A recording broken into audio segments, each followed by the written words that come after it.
చెప్పుకుంటూ ఉంటాం కదా, సినిమా ఇండస్ట్రీలో కొందరు తమ ప్రమేయం ఏమాత్రం లేకపోయినా సడన్ గా టాక్ ఆఫ్ ది టౌన్ అవుతుంటారని, వైరల్ అవుతుంటారని.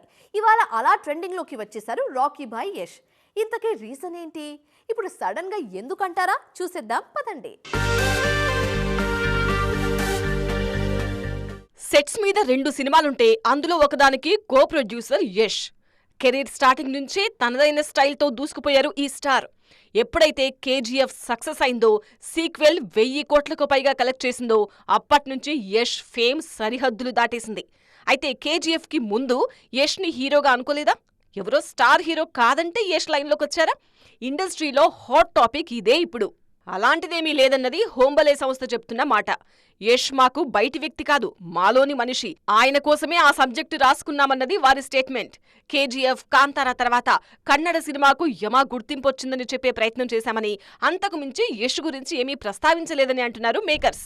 ప్రస్తుతం టాక్సిక్తో బిజీగా ఉన్నారు యష్. నార్త్ రామాయణ్లో రావణాసురుడిగా నటిస్తున్నారు. ఆ సినిమాకు కో ప్రొడ్యూసర్ కూడా ఆయనే. ఇవి కంప్లీట్ కాగానే కేజీఎఫ్ 3 చేసే ఆలోచనలోనూ ఉన్నారు. ఇంత హెక్టిక్లో ఉన్న యష్ నుంచి వరుస అప్డేట్స్ అయితే ఏవీ ఉండవు. అందుకే ఇలాంటి వైరల్ న్యూస్ వచ్చినప్పుడు ఫుల్ ఖుష్ అవుతున్నారు అభిమానులు.